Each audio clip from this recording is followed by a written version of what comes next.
ሐረግ ድራማ አሁን ላይ ወደ መጨረሻው ፓርት እየደረሰ ነው። ግን በክፍል 97 ብዙ ነገሮች ተፈጥረዋል። ክፍል 98ም ብዙ ነገሮች ይፈጠራሉ።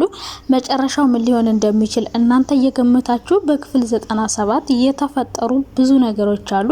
እነሱንና 98 ላይ ምን ሊፈጠር እንደሚችል የምናወራበት ይሆናል። እንግዲህ ሁላችሁም እንዳያችሁት በክፍል 97 ናታን ስራውን ቀጥ ብሎ እየሰራ ነው። ነገር ግን ሊከሽፍበት ይችላል። በዚህ የያፌት ሰዎች እያራሮጡ ነው። በዚህ ደግሞ የዲያራ ሰዎች ክትትል እያደረጉት ነው። ትክክለኛ ማንነቱን ቀይሮ ስለሆነ የገባው ማንነቱን ለማወቅ ምን እንደሚያደርግ እንዳይሸውዳቸው እንዳያስዛቸው በደንብ እየተከታተሉት ይገኛሉ። አሁን ናታን ከነዚህ ሁለት ወጥመዶች ወጥቶ እንዴት ነው ያሰበውን ነገር ሊያሳካ የሚችለው? ይሄ በጣም ከባድ ነገር ነው። ወይስ ደግሞ ሳይሳካለት ወንጀለኞችን አስይዛለሁ ሲል ራሱ ወንጀለኛ ተብሎ ምናልባት ሊያዝም ይችላል ብዬ አስባለሁ።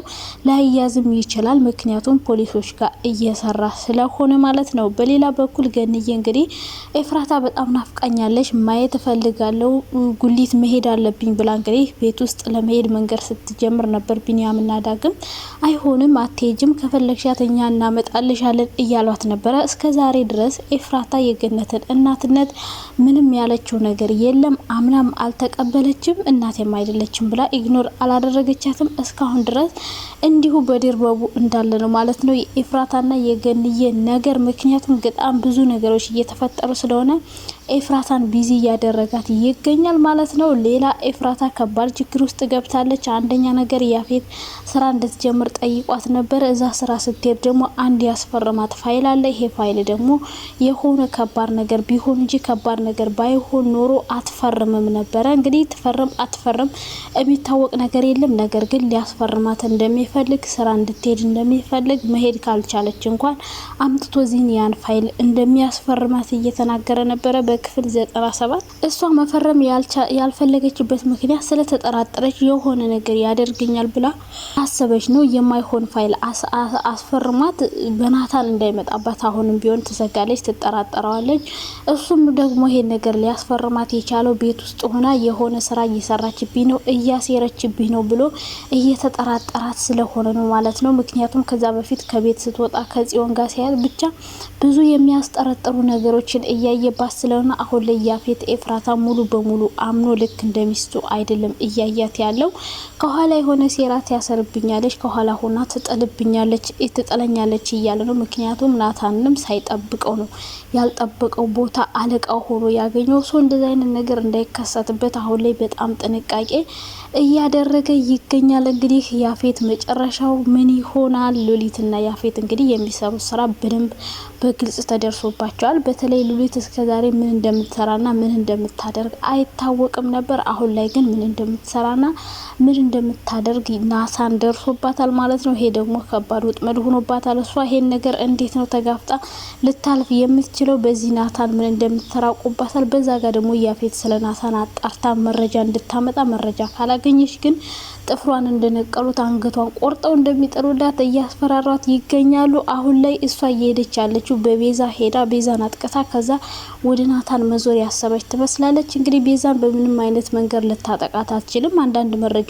ከመሰብሰብ ውጭ መረጃም ቢሆን እንግዲህ ቤዛ እንደምታውቁት ምንም ነገር አታቅም። ምንም አይነት መረጃ ተሰጥቷት አያቅም። አሁን ላይ ሁሉም አግልለዋታል ማለት ነው። ወደ ጥሩ ሰው ብትሆንም አሁን ላይ ነገር ግን በፊት መጥፎ ስለነበረች አሁንም ቢሆን አያምኗትም፣ ይፈሯታል። ስለዚህ ለቤዛ ምንም አይነት ሚስጥር ነግረዋት አያውቁም። ጽዮንም ናታንም ጽዮንም ቢሆን ስለምትሰራው ነገር እባክሽ ንገሪኝ፣ እባክሽ አስረጅኝ እያለቻት ነበረ ቤዛ። ነገር ግን ለቤዛ ለመናገር ፈቃደኛ አልሆነችም። ጊዜው ሲደርስ ሁሉም ነገር ሲስተካከል እነግርሻለሁ፣ አሁን ላይ ግን ልነግርሽ አልችልም በማለት ቤዛን እንግዲህ ሁሉንም ሚስጥር ደብቀዋታል። ናታንንም የት እንደሚወጣና የት እንደሚገባ በተደጋጋሚ ጠይቀው ነበር ቤዛ። ነገር ግን ናታን ምንም አይነት ሊነግራት አልቻለም። ድርጅቱ ውስጥ እየሰራ እንደሆነ እንጂ ሌላ ምንም አይነት ስራ እየሰራ እንዳልሆነ እየነገራት ነበረ። ስለዚህ ሉሊት ከቤዛ ምንም አይነት መረጃ ልታገኝ አትችልም። አሁን ሌላ መንገድ የተጠቀመችው እንግዲህ የቤዛን ጓደኛ ስለ ቤዛ መጥፎ ነገር በማውራት እንግዲህ ከሱ መነጠል ነው እየፈለገች ያለችው። አትሆንም፣ አትረባም፣ መጥፎ ሰው ናት፣ ጥሩ ሰው አይደለችም በማለት እንግዲህ እሱን ለማሳመን እየሞከረች ነበር። ነገር ግን እሱ ሊያምንላት አልቻለም። ምክንያቱም ስለ ቤተሰብ እንዴት በዚህ ልክ ልታወሪ ቻልሽ? ሁሉንም ነገር አውቃለሁ። ከናታን ጋር ያሳለፉትን ኤፍራታን ያደረገቻትን ሰውም ልትገል እንደነበር ብቻ ብዙ ሚስጥሮችን ስለ ቤዛ ለጓደኛዋ እየነገረችው ነበረ። እሱ ግን ቀድሞ ስለሚያውቅ ቤዛም ነግራው ስለነበረ ምንም መስሎ አልታየውም። ከዛ በፊት ግን ቤዛ ጓደኛዋን ወደ እነሱ ቤት ሄደው ምሳ እንዲበሉ ጠይቀው ነበር። ነገር ግን እሱ ምሳ ለመብላት ፈቃደኛ እንዳልሆነ ቤት ውስጥ መሄድ እንደማይፈልግና በኋላ ስራ ስጨርስ እመጣለሁ ብሎ ነበር ጥሏት ሄደ። የእውነት የቤዛ ጓደኛ ትክክለኛ ፍቅሯት ነው ወይስ ደግሞ የሆነ ሰላይ ሆኖ ነው? ምክንያቱም በዛ ሰዓት እንሄድ ስትለው መሄድ ያልፈለገበት ምክንያት ምን ይሆናል? ናታን ቤት ውስጥ ይሆናል ብሎ ስላሰበ ወይስ ደግሞ ናታን የሚወጣበትን ሳትጠብቆ ነበረ የሄደው ቤት ውስጥ? ነገር ግን ሉሊት ሁሌ እያየችው ስለሆነ ለሱ ኮንፈርት የሰጠው አይመስልም። ብቻ የቤዛ ጓደኛ አንደኛ ሰላይ ይሆናል፣ ሁለተኛ ደግሞ የእነሱን ቤተሰብ ያገዘ ሊሆን ይችላል። እንግዲህ ቤዛ ጓደኛዋን ሔዋንን እንዲያፋልጋት ፖሊስ ጣቢያ እንዲሄዱ ከጠፋች ብዙ ጊዜያትን ስላሳለፈች እባክህ አግዘኝ እርዳኝ እያለችው ነበረ። እሱም እንግዲህ አይዞሽ እንፈልጋታለን እናገኛታለን እያለ ነበረ። እንግዲህ እሱ ሔዋን ያለችበትን ምናልባት ሊያቅ ይችላል። ምክንያቱም የእነሱ ድርጅትም እንደዚ አይነት ሴቶችን ስለሚያሰራ፣ ሲቀጥል ደግሞ የያፌት ሰዎች እነናታን ቤት እነናታን ድርጅት ውስጥ ስለተወሰዱ ናታን ስለወሰደበት ምናልባት ሔዋንን እዛ ድርጅቱ ውስጥ አይቷት ይሆናል ማለት ነው። የቤዛ ጓደኛ አሁን ምን እንደሚሰራ ለቤዛ ባይነግራትም ነገር ግን እናቱ ስለሆነች የእናቱ ድርጅት ውስጥ እንደሚሰራ በግልጽ ያስታውቃል። ስራውን ባይወደውና ባይፈልገውም ነገር ግን እየሰራ እንዳለ እንግዲህ በተደጋጋሚ በቪዲዮቹ መሀል እየታየ ነበር ማለት ነው። ሌላ እንግዲህ ኤፍራታ ጋር እንግዲህ ያኛው ልጅ አቤላ ያፌትን አሳምኝልኝና እዚህ ቤት መኖር እፈልጋለሁ ብሏት ነበረ። ያፌት እንዳላመነና እንደማይፈልግ ነግሯት ነበር። ነገር ግን የሱን ምላሽ ሳይጠብቅ ቀጥ ብሎ ቦርሳውን ይዞ መጥቶ አሁንም ቢሆን አሳምኝልኝ እዚህ መኖር እፈልጋለሁ እያላት ነበር። ኤፍራታ እንግዲህ ያፌትን እንዴት ነው አሳምና አቤል እዛ ቤት እንዲኖር ልታደርገው የምትችለው? በጣም ከባዱ ነገር አንደኛው ይሄ ነው። ሁለተኛው ፋይሉ ላይ ፈርማ ከሆነ ሌላው ጥንቅጥ ውስጥ ልትገባ ትችላለች። እንግዲህ አቤልን ቤት ውስጥ ለመኖር እንግዲህ ራሱ መጥቷል።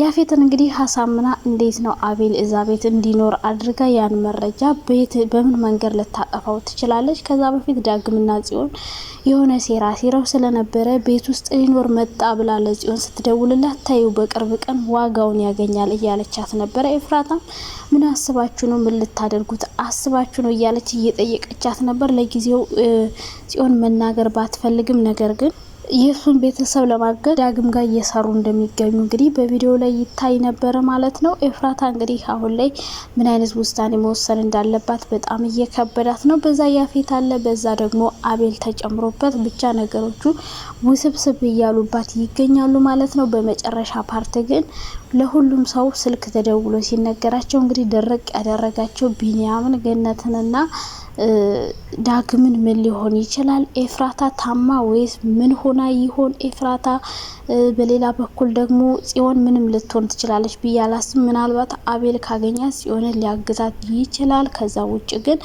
ናታን ነው እንግዲህ ከባድ አደጋ ውስጥ ሊገባ የሚችለው ናታን ነው። የሚሰራው ስራ በጣም ከባድ ስለሆነ ይሄ ነገር ሁላቸውንም እያሳሰባቸው ይገኛል። በጥንቃቄ እንዲሰራ ቢኒያም ቢነግረውም ነገር ግን አሁን ላይ ነገሮች እንዳሰቡት እየሄዱለት ስላልሆነ ምናልባት ናታን የሆነ ነገር ሆኖ ይሆናል የሚል ግምት አለኝ። ብቻ ቀጣይ ፓርት ምን እንደሚፈጠር እየገመታችሁ እስከዛው ባይ ባይ።